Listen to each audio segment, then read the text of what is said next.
दुनिया भूल गया। तौफीक मिलती मुझे कुछ इस तरह, काश अदा करता नमाज। देखिए नमाज जुमा हरम शरीफ से हर हफ्ते सिर्फ चैनल 1 न्यूज पर।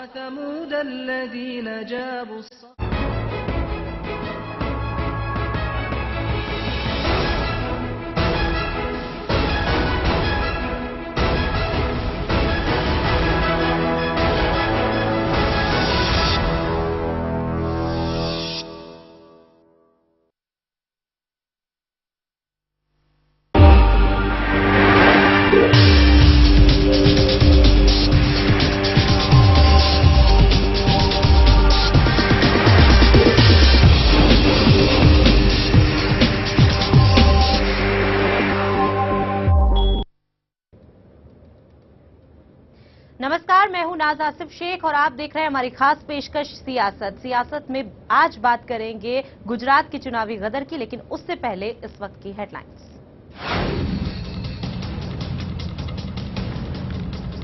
मोदी के गढ़ में सोनिया, राजकोट में जनसभा को किया संबोधित, विकास के नाम पर मोदी पर किया हमला।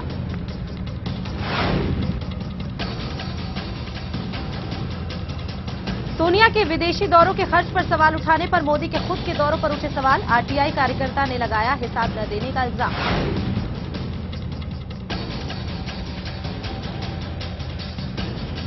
मोदी के सोनिया के विदेशी दौरों के खर्च पर सवाल उठाया था मोदी ने, लेकिन उसके बाद अब खुद मोदी घिरे सवालों में। एफडीआई पर बीजेपी में दो फाड़, आलाकमान गडकरी ने किया समर्थन, बोले देश को विदेशी निवेश की है जरूरत।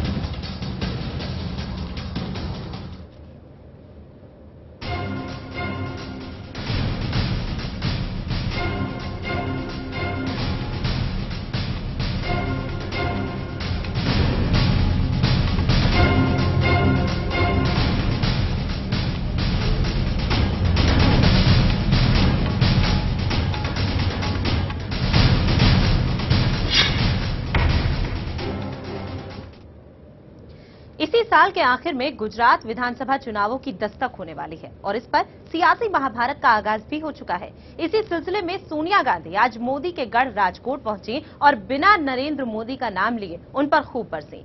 उन्होंने गुजरात में कांग्रेस के चुनाव प्रचार की शुरुआत करते हुए एक रैली में कहा कि गुजरात में हक मांगने पर गोली मिलती है, विरोधियों को तरक्की नहीं दिखती, वो सिर्फ बर्बादी और अंधकार की बातें करते हैं और देश को गुमराह करते हैं। आज सियासत में गुजरात के इसी चुनावी गदर पर हम बात करेंगे।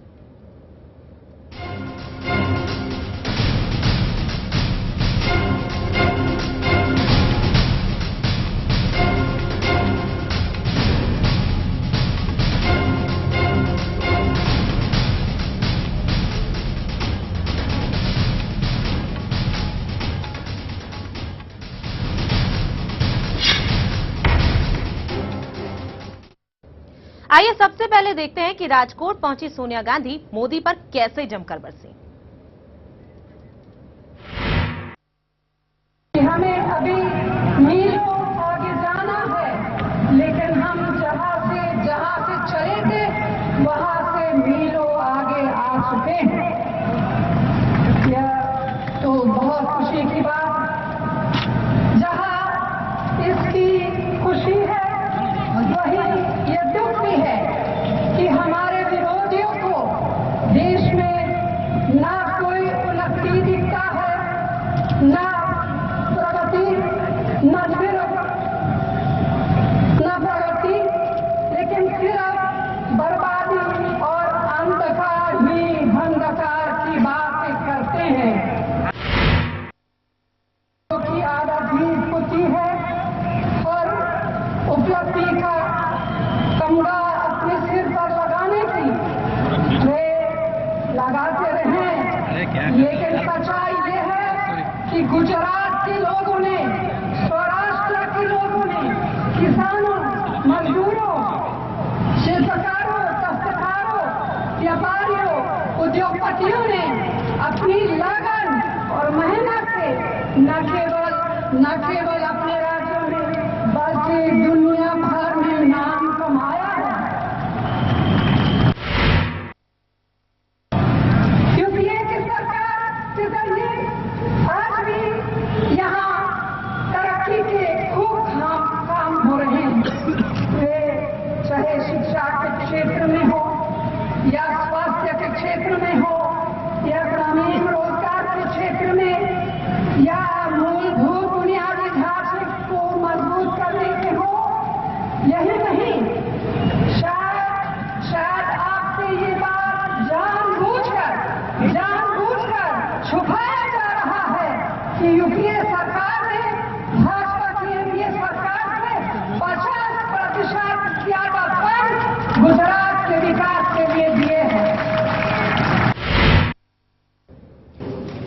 यूपीए सरकार के बचाव में तमाम बातें यहाँ पर सोनिया गांधी ने नहीं कही यहाँ पर, लेकिन अगर कुछ नहीं कहा तो वो था 1880 करोड़ को लेकर जो सवाल उठ रहा था उसका जवाब।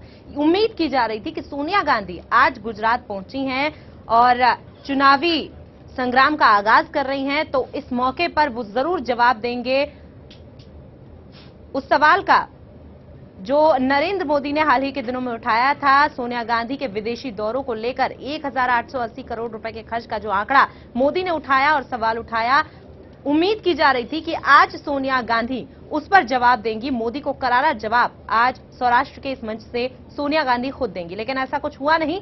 नरेंद्र मोदी का नाम उन्होंने अपने भाषण में शामिल नहीं किया, लेकिन पूरी बीजेपी को आड़े हाथों लेते हुए सोनिया गांधी जमकर बरसी हैं। उनका कहना है कि विरोधी हम पर गलत इल्जाम लगाते आए हैं, बर्बादी का नाम लेकर अंधकार में देश को झोंकने का काम कर रहे हैं। और इसके अलावा गुजरात की जनता के सामने आज सोनिया गांधी जिस मुद्दे को लेकर हाजिर हुई थी वो था किसानों के हक का मुद्दा। विकास को उन्होंने अपने भाषण में तरजीह दी और गुजरात के विकास की बात को आगे बढ़ाते हुए उनका कहना था कि गुजरात में जो भी विकास हुआ है उसका श्रेय सीधे सीधे कांग्रेस को जाता है, क्योंकि एनडीए सरकार उतना पैसा नहीं देती थी जितना कि यूपीए की सरकार ने गुजरात को दिया।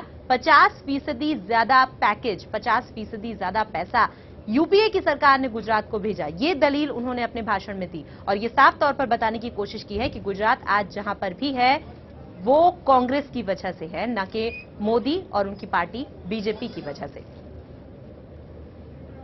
तो ये संग्राम छिड़ चुका है, क्योंकि नरेंद्र मोदी अपनी विवेकानंद यात्रा के दौरान जिस तरह से जनता के बीच खड़े नजर आ रहे हैं, कांग्रेस को आड़े हाथों लेते नजर आ रहे हैं, अब ये भी तस्वीर साफ हो गई है कि कांग्रेस भी चुप नहीं रहेगी। खुद सोनिया गांधी चुनावी मैदान में उतर गई हैं। आज उन्होंने राजकोट के सौराष्ट्र से जनता को संबोधित किया, किसानों के हक की आवाज को लेकर यहां पर पहुंची। उनका कहना था कि हम किसानों को सही कीमत दिलवाना चाहते हैं उसके फसल की, और गुजरात की सूरत हाल को बयां करते हुए उन्होंने ये बताया कि गुजरात में अगर कोई व्यक्ति अपना हक मांगता है तो उसे बदले में गोली मिलती है। तो कुछ इस तरह की दलीलें, कुछ इस तरह के बयान सोनिया गांधी ने आज दिए हैं जो कहीं ना कहीं एक पॉलिटिकल स्टंट के तौर पर देखे जा सकते हैं। उम्मीद की जा सकती है कि जनता पर उनका असर भी छूटे, लेकिन मोदी इसका क्या जवाब देते हैं इस पर भी नजरें टिकेंगी। लेकिन आपको बता दें कि फिलहाल मोदी खुद सवालों से घिरे हुए हैं, क्योंकि मोदी ने विदेशी दौरों को लेकर सोनिया गांधी से जो सवाल पूछा था, अब खुद ऐसा ही सवाल उनके सामने भी खड़ा है। आरटीआई एक्टिविस्ट तृप्ति शाह ने यह सवाल पूछा है कि आखिर मोदी अपने खर्चों का ब्यौरा सार्वजनिक क्यों नहीं कर रहे हैं। और इस खबर पर और बातचीत के लिए हमारे साथ न्यूज रूम से हमारे वरिष्ठ सहयोगी प्रतीक हमारे साथ जुड़ रहे हैं। प्रतीक, उम्मीद थी कि सोनिया गांधी 1880 करोड़ के सवाल का जवाब देंगी, लेकिन यहां पर उन्होंने नरेंद्र मोदी का नाम नहीं शामिल किया बल्कि बीजेपी को ही आड़े हाथों लिया है। देखिए प्रिया, आज सोनिया गुजरात पहुंची, 3 सालों के बाद उनका गुजरात में एक पॉलिटिकल रैली था, राजनीतिक रैली थी। और सोनिया ने जिस जगह को चुना सौराष्ट्र में, सौराष्ट्र आपको बता दूं कि वो पटेल बहुल इलाका है। केशुभाई पटेल की वहां पर अच्छी पैठ है और इन दिनों केशुभाई पटेल ने एक अलग राजनीतिक मंच वहां बनाया है। और उन्होंने नरेंद्र मोदी का भले नाम ना लिया हो, लेकिन उन्होंने जिस ढंग से निशाना साधा है, गुजरात सरकार की नीतियों पर उन्होंने सवाल खड़े किए हैं। सोनिया गांधी ने सीधा सवाल किया है गुजरात सरकार से कि जब कांग्रेस शासित राज्यों में सिलेंडर को लेकर जब 9 सिलेंडर में सब्सिडी देने की बात की जा रही है तो गुजरात सरकार अपनी तरफ से पहल क्यों नहीं करती है। जहां तक वैट घटाने की बात है तो वैट भी गुजरात सरकार क्यों नहीं घटा रही है। तो कई ऐसे सवाल हैं, जैसे नर्मदा का पानी अब तक सौराष्ट्र के इलाके में क्यों नहीं पहुंचा है। तो वो उन्होंने किसानों से लेकर जो व्यापारी हैं उनके सारी समस्याओं को सामने लाने की कोशिश की है। और उन्होंने एक तरह से ये बताया है कि गुजरात में जो सरकार बीजेपी की सरकार चल रही है उन्होंने उनके लिए कोई काम नहीं किया है। सोनिया गांधी ने अपने भाषण में पंडित नेहरू का भी जिक्र किया। उन्होंने कहा कि यहां पर जो भी विकास योजनाएं हैं कांग्रेस की देन है और कांग्रेस ने जो गुजरात का विकास किया था उसका श्रेय नरेंद्र मोदी। बिल्कुल प्रतीक, कई दलीलें यहाँ पर सोनिया गांधी ने दी जो कि ये साबित करती हैं कि कांग्रेस ने ही गुजरात का विकास किया है, न कि मोदी ने और बीजेपी ने। लेकिन यहाँ पर गौर करने वाली बात यह है प्रतीक, जिस तरह से आपने भी जिक्र किया कि सौराष्ट्र वो इलाका है जहां पर बेहद दिलचस्प त्रिकोणीय मुकाबला चुनाव के दौरान देखने को मिलेगा। एक तरफ केशुभाई पटेल हैं, मोदी है, कांग्रेस की तरफ से कमान खुद सोनिया गांधी संभाल रही हैं। तो क्या लगता है कि जनता के बीच किस तरह की छवि आज सोनिया गांधी बनाने में कामयाब रही है? क्या वाकई जो सवाल उन पर उठे उनका जवाब उन्होंने दिया? क्या वाकई जनता के बीच कांग्रेस की जो धूमिल होती छवि है उसे साफ कर पाई सोनिया गांधी? देखिए प्रिया, पिछले दफा मैं आपको याद दिलाऊं कि पिछले बार चुनाव के दरमियान जो सोनिया गई हुई थी रैली में, एक जुमला बड़ा सोनिया गांधी ने मौत का सौदागर शब्द का उन्होंने यूज किया था, जिसको नरेंद्र मोदी ने भुनाने की कोशिश की और काफी हद तक वो भुनाने में सफल भी रहे। तो इस बार सोनिया गांधी ने अपने भाषण में कुछ इस तरह के उन्होंने विवादों से बचने की परहेज की। उन्होंने नरेंद्र मोदी का सीधे तौर पर नाम नहीं लिया। और जहां तक बात 1800 करोड़ के विदेश यात्रा से जुड़ी हुई बात है, तो वो बात तो अब सार्वजनिक हो चुकी है। आरटीआई ने अपनी तरफ से जवाब भी दाखिल कर दिया है। आरटीआई ने जो जवाब दिया है उसमें यह बात सामने आ गई है कि सोनिया गांधी अपने विदेश दौरे में जो उनका जो खर्च था वो सरकारी खर्च नहीं था। तो अब बीजेपी बैकफुट पर देखने को, नरेंद्र मोदी परसों यह मामला सामने आया था और नरेंद्र मोदी उस वक्त से ही बैकफुट पर हैं और उन्होंने सार्वजनिक तौर पर माफी मांगने तक की बात कह दी है कि अगर ये मामला साबित हो जाता है कि जो अखबारों में खबर सही कहा आपने कि मोदी अब बैकफुट पर जरूर हैं, लेकिन एक बात यहां पर हर बार साबित होती नजर आई है कि मोदी कभी भी प्रदेश स्तर के नेताओं पर हमला नहीं करते, सीधे केंद्र के नेताओं को आड़े हाथों लेते हैं। प्रधानमंत्री या तो उनका निशाना होते हैं या अब जिस तरह से सोनिया गांधी को उन्होंने आड़े हाथों लिया है, ये साफ है कि उनकी जो साख है वो सबसे अलग है, सबसे मजबूत है। क्या लगता है अब जहां मोदी बैकफुट पर नजर आ रहे हैं, सोनिया गांधी ने नरेंद्र मोदी का नाम न लेकर, उनके सवालों का जवाब न देकर यह बताने की कोशिश की है कि कांग्रेस उन्हें तवज्जो नहीं देती, या फिर कहीं ना कहीं इसे विवादों से बचने की एक रणनीति माना जा सकता है? देखिए प्रिया, आपने सही कहा, यह विवादों से बचने की एक रणनीति है। इस बार के विधानसभा चुनाव में जो आज जो सोनिया ने शुरुआत की है, सोनिया गांधी ने, वो विवादों से बचना चाहती है। मैंने एक विवाद का आपको जिक्र किया था कि पिछले बार चुनाव के दरमियान, लोकसभा चुनाव के दरमियान सोनिया ने जो विवादास्पद बयान दिया था उसको नरेंद्र मोदी ने चुनाव के दरमियान भुनाने की कोशिश की थी। तो निश्चित तौर से सोनिया गांधी आज की रैली से तो यही लगता है कि वो विवादों से बचना चाहती है, कुछ इस तरह का बयान वो नहीं देना चाहती है जिसका लाभ बीजेपी को मिले। और जहां तक नरेंद्र मोदी के कद का सवाल है, तो नरेंद्र मोदी 2014 का भविष्य नरेंद्र मोदी के लिए ये 2012 का चुनाव ही तय करेगा। गुजरात में जो गुजरात विधानसभा चुनाव में क्या स्थिति होती है बीजेपी की, वो तय करेगा कि 2014 में नरेंद्र मोदी की क्या इस देश में मतलब केंद्र में उनकी क्या स्थिति रहती है। बिल्कुल। साथ ही प्रतीक, अगर पूरे बयान पर गौर किया जाए, सोनिया गांधी ने जिस तरह से आज संबोधित किया है जनता को, किसानों के हक की आवाज उठाई है, जो कि एक सुलगता हुआ मुद्दा है गुजरात के लिए। किसान जिस तरह से आत्महत्या कर रहे हैं गुजरात में, उस मुद्दे को कांग्रेस ने उठाया है। क्या लगता है इसका कितना फायदा कांग्रेस को मिल पाएगा? देखिए, सोनिया गांधी ने जिस तरह से किसानों की समस्या को और किसानों के आत्महत्या की बात की, वो चाहे वो नर्मदा का पानी सौराष्ट्र तक पहुंचने की बात को, इन सारी बातों को जो उन्होंने रखा है, तो वो किसानों के साथ साथ एफडीआई के मसले पर भी उन्होंने बात की। उन्होंने ये भी समझाने की कोशिश करी सोनिया गांधी ने कि किस तरह एफडीआई किसानों के हित में है, उस बिचौलिए इसमें नहीं आएंगे, आपको आपके सामान की कीमत सही कीमत मिलेगी। तो ये सारी चीजें हैं जो सोनिया गांधी ने, जो कांग्रेस की पॉलिसी है, यूपीए जो सरकार की जो पॉलिसी है, वो पॉलिसी को सही ढंग से जनता तक समझाने की कोशिश की जा रही है। ये कवायद आज दिल्ली में भी चल रही है कि कांग्रेस अपने पॉलिसी को सही ढंग से जनता तक पहुंचा सके। और उसी की एक कड़ी के रूप में हम देख रहे हैं कि सोनिया ने आज वहां पर राजकोट की रैली में भी उन्होंने साफ तौर पर एफडीआई के लिए समर्थन मांगा, लोगों से समर्थन मांगा, और उन्होंने कहा कि एफडीआई आपके लिए फायदेमंद रहेगा और एफडीआई जो देश में आ रहा है। साथ ही उन्होंने इस पर भी सवाल उठाया कि जो लोग एफडीआई की मुखालफत कर रहे हैं, तो उन्होंने कहा है कि प्रदेश के मुख्यमंत्री इसके लिए स्वतंत्र है कि वो अपने प्रदेश में एफडीआई चाह रहे हैं कि नहीं चाह रहे हैं। तो इसके मुखालफत की कोई बात ही नहीं उठती। सोनिया ने यह भी समझाने की कोशिश की। जी बिल्कुल सही कहा आपने प्रतीक, केंद्र की नीतियों का समर्थन उन्होंने किया और साथ ही साथ गुजरात की जनता को समझाने की कोशिश की है कि केंद्र सरकार जो कर रही है वो भले के लिए कर रही है, पूरे देश के, और साथ ही गुजरात की जनता का भी इसमें कहीं ना कहीं भला छिपा हुआ है। लेकिन यहां पर प्रतीक, मोदी सरकार को आड़े हाथों लेते हुए उन्होंने कहा कि कांग्रेस की सरकारें अगर 9 सिलेंडरों पर सब्सिडी दे सकती हैं कि तो मोदी क्यों नहीं दे सकते? क्या लगता है मोदी इस सवाल का जवाब देंगे, या फिर सीधे सीधे ना सही लेकिन एक डायरेक्ट नहीं, लेकिन दूसरी तरह से जिस तरह से मोदी सरकार पर निशाना साधा है सोनिया ने, आने वाले वक्त में क्या मोदी इसका जवाब देंगे? देखिए, निश्चित तौर पर चाहे वो पिछले दिनों डीजल में मूल्य वृद्धि की गई थी, तो नरेंद्र मोदी ने इस पर लीड लेने की कोशिश की थी।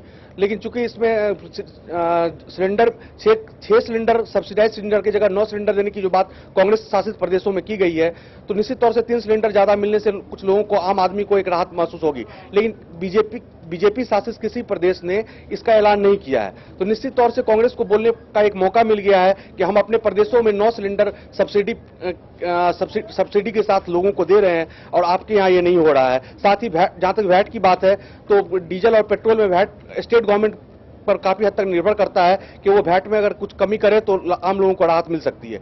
लेकिन जहां तक नरेंद्र मोदी की बात है, तो निश्चित तौर पर आने वाले दिनों में हो सकता है कि इससे उनको कुछ सियासी फायदा मिले, तो नरेंद्र मोदी कुछ लोक लुभावन घोषणा कर सकते हैं। बिल्कुल, कोई ना कोई फायदा यहाँ पर जो है गुजरात की जनता उसे मिल सकता है, क्योंकि खुद सोनिया गांधी ने इस मुद्दे को उठाया है।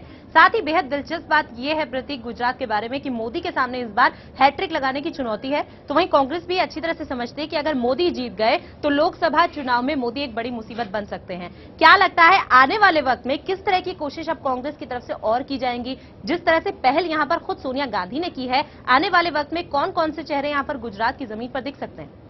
देखिए प्रिया, इस बार की जो स्थिति है मोदी के लिए बहुत ही, इस बार उतना आसान नहीं कहा जा सकता। जो 2007 के चुनाव में बीजेपी को वहां पर 182 में 117 सीटें मिली थी। कुछ नफा नुकसान की बात है, नुकसान बीजेपी के इस बार नरेंद्र मोदी को क्लीन स्वीप वाली स्थिति नरेंद्र मोदी की नहीं है। और जहां तक बीजेपी की बात है, तो बीजेपी में अर्जुन मोढवाडिया जो वहां के प्रदेश अध्यक्ष हैं और शंकर सिंह वाघेला काफी दिनों से वहां संगठन के स्तर पर बहुत ही जमीनी स्तर पर वो लगे हुए हैं। मोहन प्रकाश जो वहां के प्रदेश प्रभारी हैं, उन्होंने भी काफी मेहनत करी है, लेकिन जनता तक वो कांग्रेस की नीतियों को पहुंचाने में कितने हद तक सफल हुए हैं, ये तो चुनाव के दरमियान, चुनाव के बाद ही पता चल पाएगा। लेकिन वो स्थिति उतनी क्लियर नहीं है जो 2007 में नरेंद्र मोदी को लेकर थी, और लोग ये सोचते थे कि इस बार उनको नरेंद्र मोदी को कुछ ना कुछ गुजरात का ही दूसरा नाम माना जाता था नरेंद्र मोदी को, और इस बार चुनौतियां इसलिए भी ज्यादा हैं प्रतीक, क्योंकि कई सारी चीजें इस कार्यकाल में, मौजूदा कार्यकाल में ऐसी निकलकर सामने आई हैं जो कहीं ना कहीं मोदी के लिए मुसीबत साबित हो सकती हैं। आइए अब आपको सुनाते हैं कि 1 अक्टूबर को सोनिया गांधी को आड़े हाथों लेते हुए नरेंद्र मोदी ने क्या कुछ कहा था।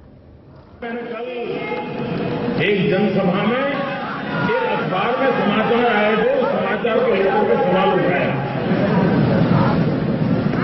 तो तूफान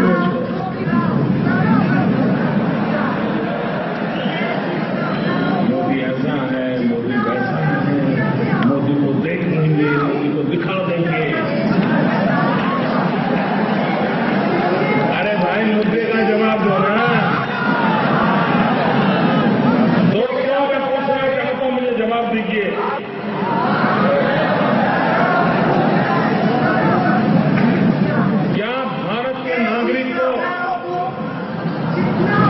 दिल्ली सरकार के खजाने का खर्च कहां होता है, वो जानने का अधिकार है। मैंने मैडम सोनिया जी पर कोई आरोप नहीं लगाया है। अगर मेरी जानकारी गलत निकली, भले वो जानकारी किसी अखबार से मुझे मिली है, अगर मेरी जानकारी गलत होगी तो मैं सार्वजनिक रूप से स्वीकार करूंगा कि मेरी गलती हुई है।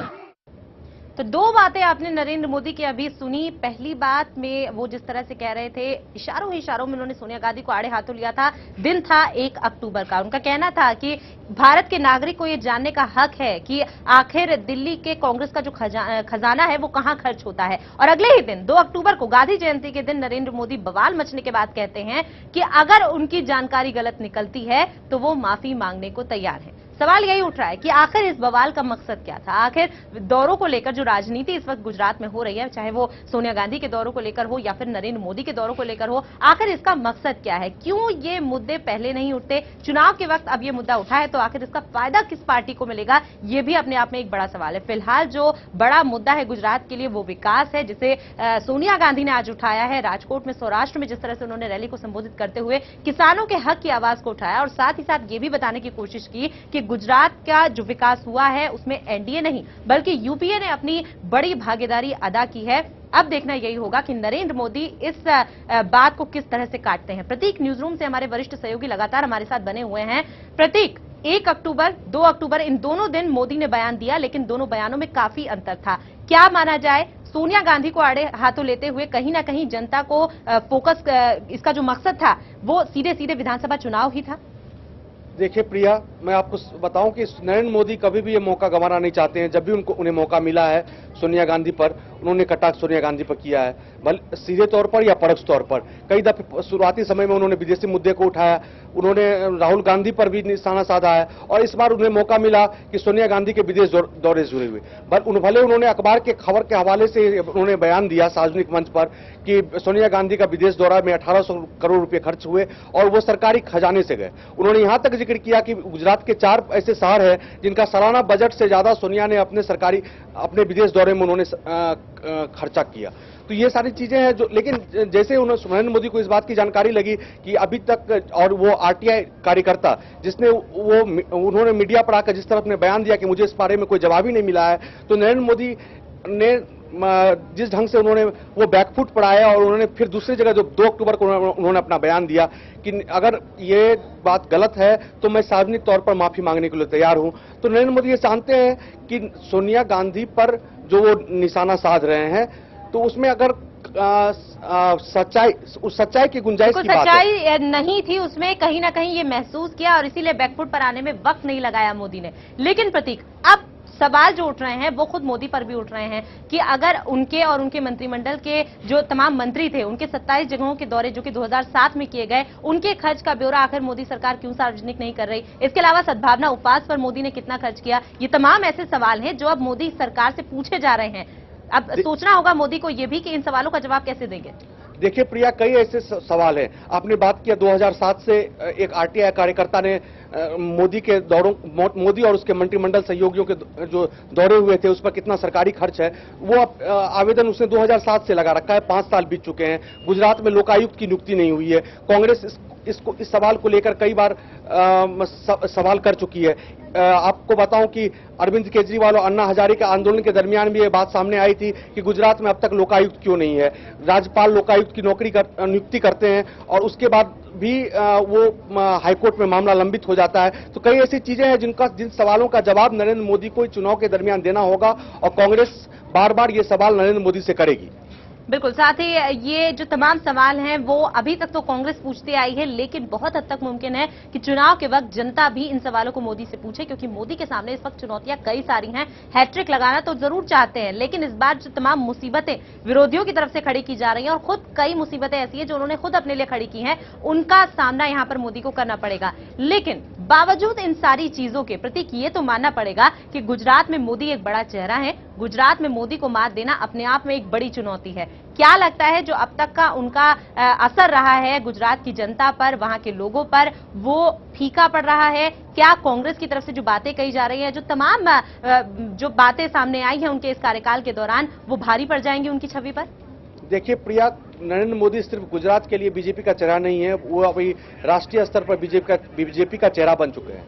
और जहां तक बात है गुजरात के विधानसभा चुनाव की है, तो वहां पर नरेंद्र मोदी हमेशा विकास की बात करते हैं, और उनका हमेशा ये रहा है कि गुजरात में विकास हो रहा है। वो विकास दर की बात करते हैं, निवेशकों को गुजरात में लाने की बात करते हैं। उनका अभी राष्ट्रीय स्तर पर बात करें तो नरेंद्र मोदी का नीतीश कुमार से जरूर खटपट वाली बात है, लेकिन गुजरात की जो विकास दर है, अभी पिछले महीने जो विकास दर का रिपोर्ट आया हुआ था, उसमें गुजरात भले पहले पायदान पर ना रहा हो, लेकिन इन्वेस्टमेंट निवेश जो गुजरात में आया है, वो आप नैनो की फैक्ट्री को लेकर देख लीजिए, या मेट्रो के रेल इंजन का कारखाना वो वहां ले गए हैं, और वहां पर कई बड़े उद्योगपति आए हैं। बिल्कुल प्रतीक, आप हमारे साथ बने रहें, आपसे बातचीत हम जारी रखेंगे, लेकिन फिलहाल दर्शकों को इस वक्त मिल रही बड़ी खबर दे दें कि गुजरात में विधानसभा चुनाव का ऐलान हो गया है। हिमाचल और गुजरात में चुनाव की तारीखों का ऐलान अब से कुछ ही देर में होने वाला है। आपको बता दें कि शाम 4 बजे तक ये मालूम चल सकता है कि गुजरात और हिमाचल में कितने चरणों में होंगे चुनाव, कब कब होंगे और किस तरह की व्यवस्था रहेगी, चुनाव आयोग इन तमाम चीजों पर से पर्दा उठा सकता है। शाम 4 बजे तक ये ऐलान हो सकता है। हिमाचल और गुजरात दोनों जगह विधानसभा चुनाव होने हैं और क्या तारीखें होंगी, कब इन चुनावों को कराया जाएगा चुनाव आयोग की तरफ से, अब से कुछ ही देर बाद शाम 4 बजे तक ये ऐलान हो सकता है।